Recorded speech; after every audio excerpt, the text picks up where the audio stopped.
Good morning, everybody. Thank you for taking time to attend this session, which is going to be focused on prisoners of conscience who happen to be internet activists. We have plenty of them. The list is full.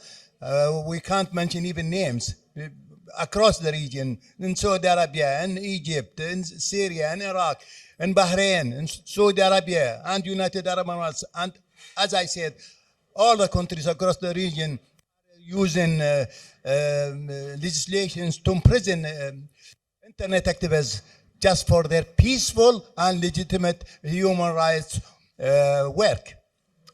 Now, the question is, we are putting a lot of efforts over the years to ensure their release, but they are still behind bars. So this session is about addressing this chronic problem, why they are not out, despite all the efforts, despite all the resources that we are putting in place. And with me, four distinguished speakers, I will introduce them quickly, and we will start the session. With me on my left, Marwa Fatafta, Palestinian prominent activist working as Director of Policy for the MENA region at Access Now. And on my far left, Raed Jarrar, well, he's the Director of Advocacy with Democracy for the Arab World Now Dawn, and he's also heavily involved in defending digital rights. On my right, Rachael Kay, she is the Deputy Director of IFEX. IFEX is a leading international organization based in Canada defending rights, the freedom of expression. And also on my far right, Husain Abdullah.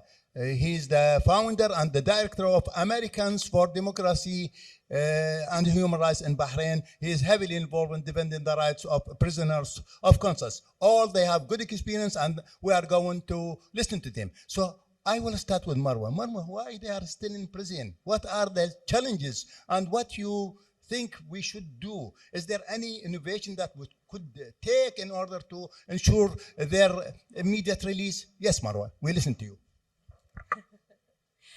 That's not an easy question. Good morning, everyone. Very nice to be here. It is indeed a very difficult and multi-layered question. But I think one of the biggest reasons why we've reached an impasse, or maybe let me take a step back. I think since the 2011 and the uprisings, governments in our region, their biggest fear now is for that historical episode to be repeated again. So they're cracking down on any form of dissent, not only on political activists, but actually on anyone who expresses an opinion online that is not in line, does not toe the party's line. So that means that the prisons right now in Egypt, in Saudi Arabia, in the UAE, in now Tunisia and elsewhere, they're packed with innocent people whose only crime in the eyes of the government is a tweet or a social media post. And there is a challenge for us as civil society to advocate on behalf of all these people, because the numbers are in the hundreds of thousands, and we are working in a limited capacity under time and resource constraint. It's almost impossible to follow on every individual case. So sometimes we end up picking up on some emblematic cases, like the case of Abdul Fattah in Egypt. And whenever we call for his release, as in the recent campaign we've seen on social media, we're not only calling to free Ala, but to free them all. And going back to your question, why has it been so difficult to succeed in releasing any of those prisoners? Well, one, we have to consider the geopolitics. Governments in our region have been emboldened with their human rights abuses. I mean, countries like Egypt or Saudi Arabia or the UAE, these are like the notorious ones in the region, right? They know that whatever they do, they can simply get away with it because governments in the West, I mean, the EU and the US, the biggest two power blocks around the globe, are happy to put their strategic interests above any human rights or democratic values, regardless of what they claim publicly, regardless of all the messaging. The reality is when it comes to pure calculations, for them, receiving oil or gas is far more important than releasing a prisoner. And we've seen that, for example, how when Biden, right after when the US President Biden went to Saudi Arabia, Saudi women were sentenced by insane periods of jail. I mean, a woman was sentenced for 34 years, followed by 34 years of travel ban. So technically, she can consider herself dead. And another woman also was sentenced for 45 years in prison for what? For tweets. That was, for me, like if you read politics, that's a strong signal that says from Saudi Arabia that we know in the midst of this soaring energy crisis, you need us, and therefore we can do whatever we want. Here are these two flagrant cases of human rights abuses, and we can get away with it. And so we have to, as civil society, we have to operate in this space where, geopolitics are not in our favor. So maybe, I don't know if I'm getting ahead of myself, like what should we do, right? We were just discussing now before the session, like we don't want to keep complaining about the grim realities we're all facing and living in. So there's always a question of what we can do to challenge the reality and imagine, dare even to imagine an alternative. And here I think we need to build more solidarity, not only among each other, from Palestine to Syria to Egypt to Saudi Arabia. We need that solidarity. We need to cement it. It's there, but I think in some cases we can actually work to make it better and stronger. But also we need to connect with other global South movements. We've seen in the case of Ala Abdel Fattah, I mean, we've been campaigning. Ala Abdel Fattah is a good friend of Access Now and of this community. I mean, if he was out of prison, probably he would have been with us today, maybe actually on this panel. And one thing that has been so amazing to me during these campaigning periods ahead of COP27 is how Egyptian civil society and the human rights movement managed to build connections with the climate change or climate justice movement. And we've seen how on the first few days of COP27, it turned into Ala Abdel Fattah campaign. I mean, that was a fantastic co-optation opportunity of turning as a global event on its head and making it about human rights and highlighting human rights as a climate justice issue.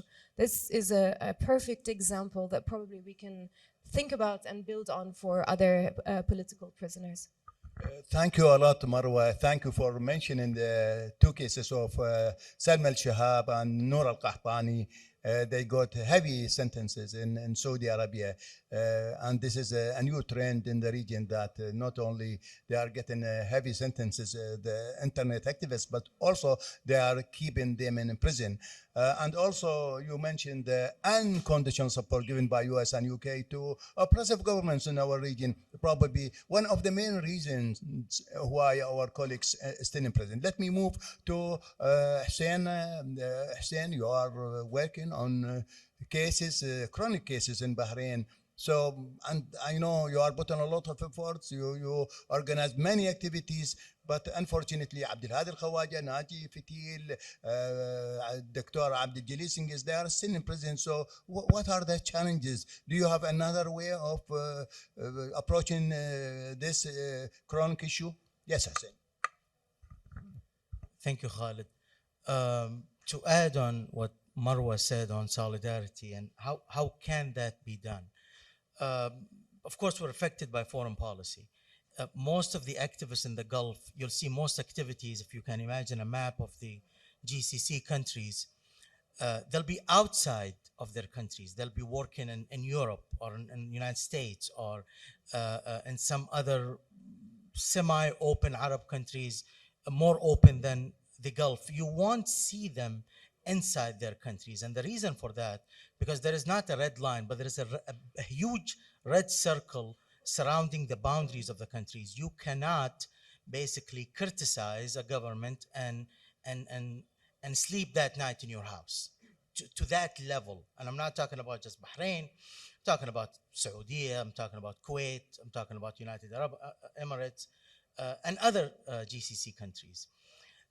The foreign policy of the two major powers, or if you add UK, US, and EU, that affect basically the relationship and between the West and GCC countries, the only way you could change that foreign policy that's right now empowering these oppressors, these dictators, and making Abdul Hadi al-Khawaja in Bahrain, or Ahmed Mansour in United Arab Emirates, or Walid Abu al-Khair in Saudi Arabia, or the Bidun activist in Kuwait is still in prison for no crime just because they defended the human rights, or they basically openly work toward improving the human rights situation in their country, is through legislation. I think the only way you could change a foreign policy of a country like United States or UK or European Union is through legislation, is through working with some of these liberal, progressive,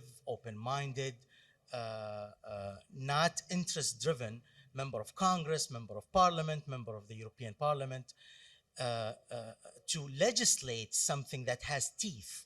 You know, we could pass resolution after resolution in Congress or the European Parliament that basically is a statement of support, has no policy consequences for these countries. We have several resolutions on Bahrain in the European Parliament, on Ahmed Mansour, the death penalty case in Saudi Arabia.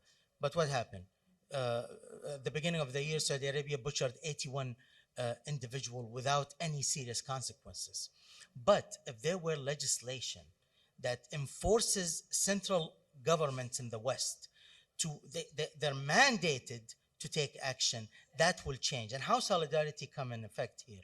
I might be in the US, I might be effective in the US, but Marwa or someone else or some other organization might be more effective in France or in Belgium or in other parts of the world that has direct impact on these countries, whether it's Bahrain, Saudi Arabia, or Kuwait. So solidarity through legislation that actually have impact on policy, we might see some change there in our cases.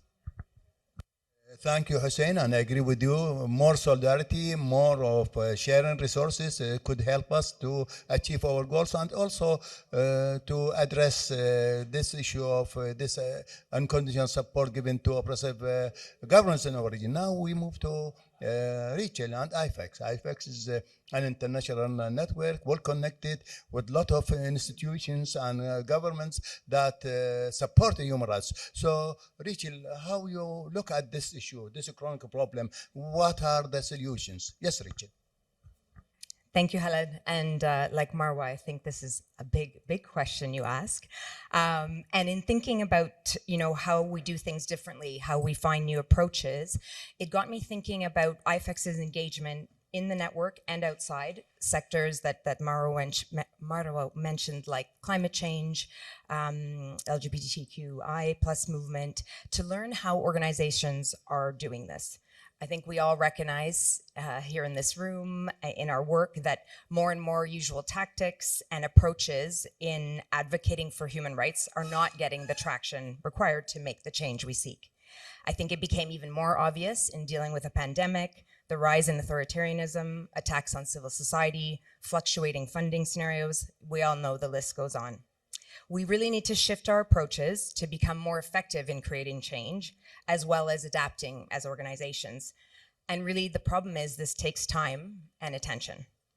What came out of the work that we did are 4 spheres of change where we feel we need to invest in order to find these new approaches and ways of doing our work. And I think they're really applicable for this conversation. The first is around shaping social imaginaries and norms. This is around fostering a broader and deeper understanding of the issues that we're dealing with, and really thinking about how we tell stories, the formats that we use, who we tell them to. And I think that's something to think about with the prisoner of conscience cases, is how do we maybe adapt the way that we are talking about them to get them to the audiences we're trying to reach. The second is about building relationships and alliances. I think mobilizing the power of authentic collaboration, creating opportunities to exchange experiences like many of you have been doing here, and really enhance our connections. Actually, two of the people on the panel I had not met before, so that is already two more people I know. You know, and I think, Khalid, this is something you do really well. And it's actually, you know, shows the people who are here today. Everyone has already reiterated the importance of solidarity and support. And it also came through very loudly in the panel yesterday on combating sexual and gender-based violence online in MENA. They talked about the need to build this network of solidarity and support. And I think that is so crucial. The third sphere of change is about advancing political and institutional agendas by engaging with local, regional, and international mechanisms. I think this is the most challenging one. At our event that we had just a few weeks ago, our colleague Silvia Chacorro from Article 19 shared the following top 5, and I thought they were incredible, about what's getting in our way when we're trying to change. She talked about the scale and pace of change. It's accelerated, and at the same time, we need lasting change. So we actually have to take time to do that, and we can't if we go too fast. She talked about the landscape of issues we're dealing with, the variety of tactics used against us, and again, we've heard all about that over the last couple of days, and it really makes it hard to locate where influence lies. Where do we put our focus? And how do we reach those audiences? And I thought it was really interesting what Husain just spoke about in terms of how we divide and conquer, who talks to who, how do we do that in a way that we can be more efficient and more effective at the same time. Third is money and how we're asked to use that money. And I think funders need to be a part of this conversation. I think that they need to be looking at how they really truly support change, who's making that change, and that it's not at the surface level. Fourth is time to think, test, learn, evaluate, and create together. And the last, number 5, is we need to value the power of emotions and just having fun. Dancing for me is key, and I hope many of you did that last night. The last sphere sits in the middle of these 3, and it relates to the environment and where we're creating these strategies. It's the sphere of cultivating care and experimentation. We need to balance collective creativity and experimentation while creating a sense of support and security needed for individuals to flourish. We need to encourage teams and coalitions to explore unconventional and new ways of triggering change. And as our colleague from CAINFO in Uruguay put it, we need to be able to fail forward. At IFEX, we're committed to being in it for the long game, celebrating the small wins along the way, and remembering to take time to care for ourselves and our colleagues. So let's continue to work together on finding new ways to affect change. Thank you so much, Rachel. All what you said, very important and very much focused. I agree with you about the donors to change their positions, to give more unconditional support to civil society organizations across the MENA region and in other regions. And also what you said about togetherness. Togetherness is very important in really establishing an effective solidarity. Now we move to our last speaker, very important speaker. He's based in US and he has a lot of experience in defending some prisoners of conscience across the MENA region and in particular in Saudi Arabia. So Raed, we want to hear from you what we should do. And is there any new initiatives that you think we should take? Yes, Raed. Thank you, Khalid. Thank you to all the other speakers. And I know many of you folks were out partying last night, so thanks for all of you for showing up on an early panel. My name is Raed Jarrar. I work with Dawn. It's the organization that was founded by the late Jamal Khashoggi. So you were censored. I was censored. The name Jamal was censored. I know. It's the organization that was founded by the late Jamal Khashoggi. So we're based in the United States. I'm myself an Arab American, and I'm based in Washington, D.C. The 2 points that I want to add to all of the other excellent points that were made by my colleagues are, number 1, the role of the United States in these human rights violations. That the US is an active participant in many of the cases that we see of, cases of human rights violations, including imprisonment of human rights activists. The United States is an active partner with many of these regimes, whether it is Egypt or Saudi Arabia or the United Arab Emirates. I think this is running out of battery, by the way. If we can get another mic.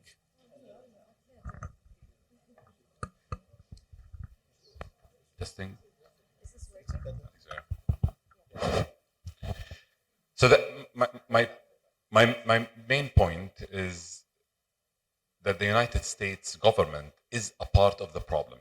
The part of the problem that we face in Arab countries, because the US backs many of these regimes financially, politically, and militarily. And one of the pressure points that we have been trying to increase lately, or use more efficiently, is pressuring the US government to stop supporting abusive governments and apartheid regimes in the Arab world. That, I think, is an area that can be improved dramatically in the coming years and decades. Because, for example, we have many tools for organizations like us based in the US to pressure our own government to stop supporting abusive officials or abusive regimes at large. A couple of examples, like any government that receives US military aid, there are obligations under US law that prohibits the US government from funding and aiding units that are implicated in human rights violations. For example, like under the Foreign Assistance Act in the US, we have an amendment to the act called the Leahy Law, named after the senator who introduced it. It's Amendment 920M. That amendment prohibits the United States from funding foreign security units implicated in gross violations of human rights. And these gross violations of human rights include enforced disappearance, sometimes other issues pertaining to imprisonment. So technically, and we've done that in the past, we have asked the United States government to cut funding to any Egyptian or Israeli units that are implicated in enforced disappearance or torture or other human rights violations. And although that doesn't affect the top line funding, it does create a deterrence and chilling effect from the US side against these abusive governments.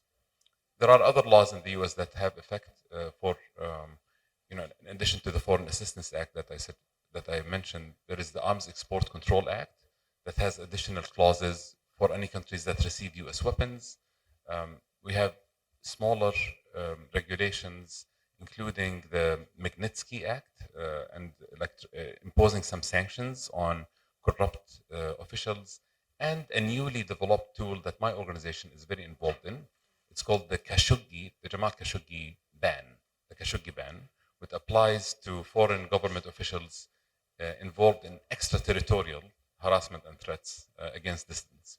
So a big list of tools that we have as US organizations. I think the takeaway point is connecting with groups like DAWN or other US-based organizations might make sense to push from a third party. So in addition to everything that we do in the region, to have that from outside. That's my first point. My second point, which is much shorter, and at the risk of coming across as a very purist or maximalist point, my second point is that focusing on imprisoned activists alone might be a distraction from the main root cause for why we have these cases. And abusive governments love it when we focus on freeing one person. They love that because it's a distraction. And at the end of the day, we've seen with Egypt, they have released many political activists in the last year, and then they ask for something in return. So it becomes this game where they arrest people and then they keep them, and then we freak out, and then they release 2, and then they arrest 4, and then so it's like a never-ending cycle that is kind of meaningless politically. So my point is addressing the issue of imprisoned human rights defenders within the framework of reform, like political reform in the region, democratic reform in the region, and thinking about it as a symptom of abusive, broken systems, rather than thinking about it as like a standalone issue, is also important for long-term solutions. And I think that partially answers the question that Khalid was posing. Why are we stuck? Like, we use all of our tools, and then we're not seeing that much impact because it is an area that is impossible to have a permanent solution to. It's an area that is a result of having abusive and corrupt governments take the liberty of individuals. So we can't fix it as a standalone item. Thank you a lot, Raed, and I fully agree with you that US is part of the problem, not part of the solution. And I fully also agree with you about exploring legislations in US or in UK, such as Magnitsky Act, to ensure that perpetrators will face justice. Now, we are willing to hear some comments from you, or questions or suggestions. Yes, please.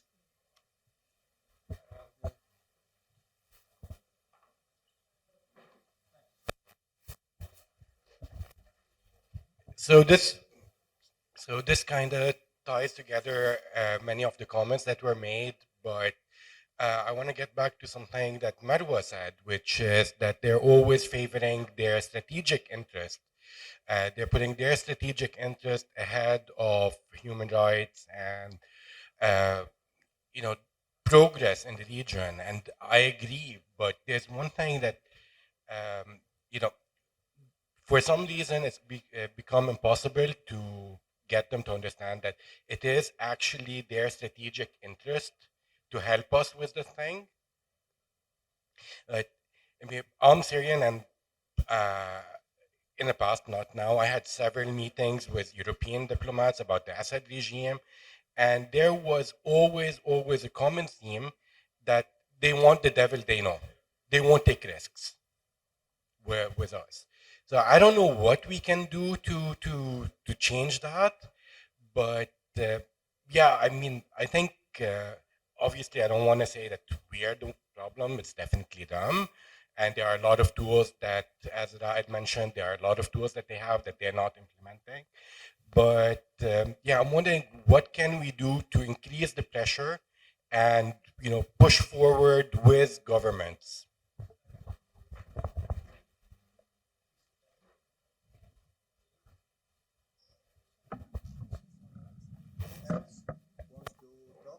Yes, please go ahead. First of all, thank you for this very interesting discussion. So you talked about how Western governments, especially the US government, are collaborating with and are complicit with many of these authoritarian regimes. And there is another side of the coin, which is also US companies, technology companies, investing heavily in digital infrastructure in the region. Is it possible to say something about also their complicity and also how it's possible maybe to lobby the companies as well as the governments?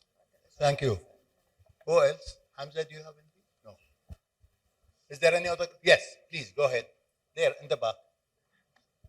Not Hamza? No. I thought he raised his hand.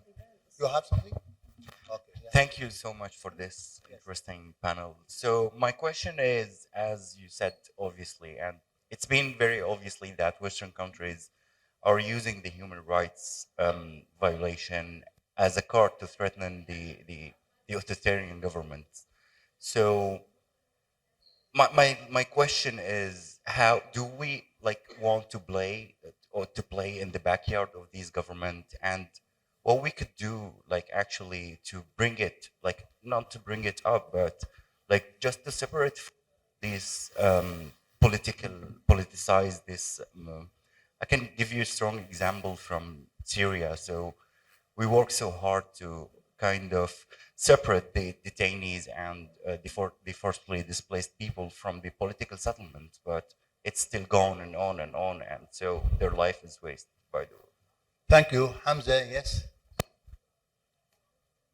Yes, Hamza here in the front. Hi, Hamza, advocacy from SMAX. I have a question for Raed. So you talked about the framework of reform for advocates. So you're doing the lobbying from the United States, but us from the MENA region, we have a lot of structural problems, like a parliament or dictatorships or different forms of government. So how can we start to lobby from our own countries and to make us like better advocates and do reforms within the structural conditions that we have that sometimes are not free and open? So how can we start doing that? Thank you so much. I think now we will hear from our distinguished speakers. We start with Marwa. Your final say about all the questions, or if you have any other comment. I accept the challenge. I know you always are ready for it. Okay, so I have two comments. One is on the issue of tech companies, because indeed there is a new trend of investment and expansion of digital infrastructure in our region, and mainly in the Gulf, by the big tech companies, namely Google, Amazon Web Services, and Microsoft. It's a match made in hell in a way, because Gulf states see the future in artificial intelligence, and they see tech as a point for power leverage. They want to be at the same level of tech companies from the US, because they see that this is the future. So for them, expanding in the tech field is very important. At the same time, these US-based tech companies also want to expand their market, and they see a lucrative business in the Gulf. And we've worked and campaigned extremely hard on one case where Google announced that they're building a cloud region in Saudi Arabia. Cloud region is an infrastructure where you host people's data, all sorts of data passes through. And they mentioned an example of Snapchat, and Snapchat is one of the most popular social media apps used in Saudi Arabia, and they use it as an example of how this cloud region will help users and business entities get faster and better access to services. We've sent an open letter to Google because we were super alarmed. I mean, everyone knows how far the Saudi regime can go to have access to people's data. I mean, they infiltrated the headquarters of Twitter. So how can you trust this government or entrust it with the personal data of users? We've asked them really serious questions. Have you done a human rights due diligence? How have you made even this deal? Like who greenlighted from Google? Who are the business entities or even government entities in Saudi Arabia that you've talked to? What are the promises or the premises of your agreement?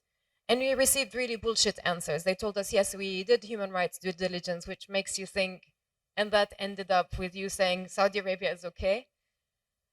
We continued campaigning privately, publicly, and it was very clear to us, and they told us in a kind of a call, like, well, if we don't go, then Microsoft will go. So someone else will take this very lucrative deal.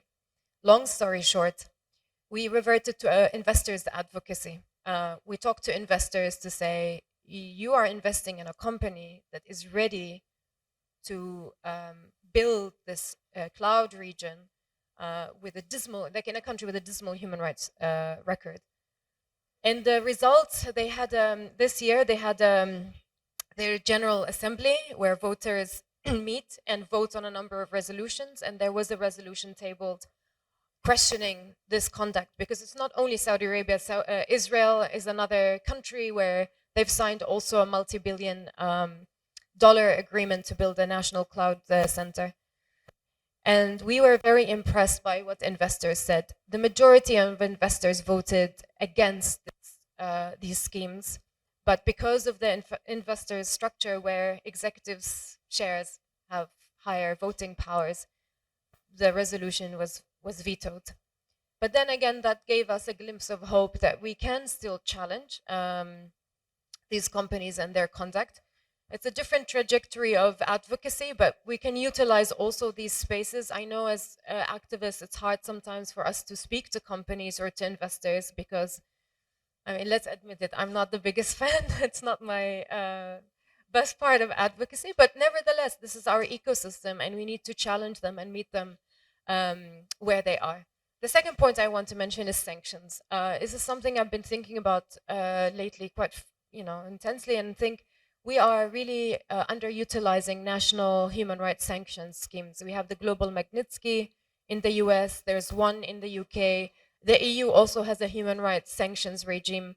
And these human rights sanctions laws, they sanction individuals, they freeze their assets, they forbid them and their families from getting visas. We often talk about the regimes as this one big vague entity, but there is a judge who passed a sentence to Salma Shihab.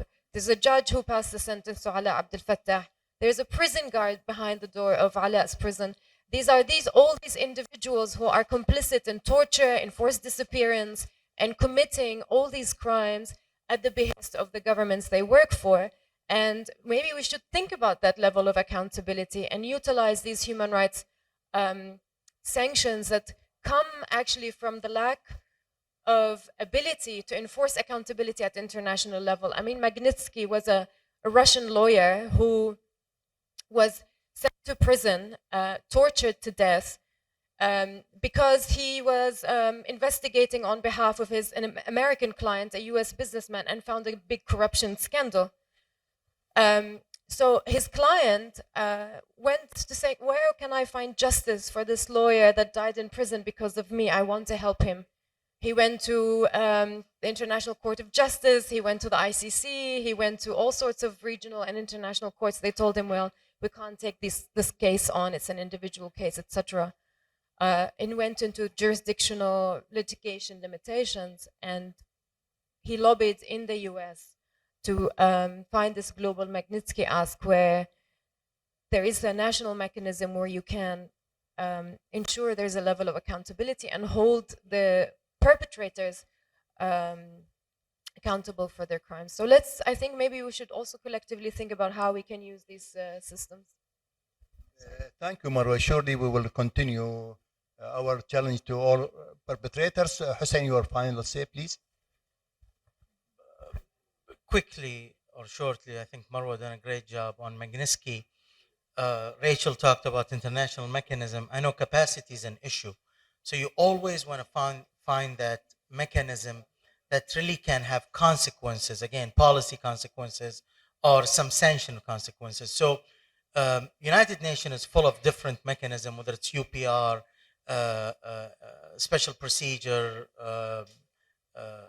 individual complaint, but there is one process, it's called the Human Rights Complaint Process 1503, that actually can lead to creating a special rapporteur to a country. Gulf countries really worries about, or any human rights violators worry about this procedure because it is semi-independent. Again, politics play a role in everything, but that's something is worth researching into. Again, it's called Human Rights Procedure Complaint. You file a complaint to something called the Working Group on Communication. You're stuck for a year there where they review your case. Then if it passed those experts, and they are truly independent expert professors, law scholars, and so forth, then it goes to another working group. It's called Working Group on Situation.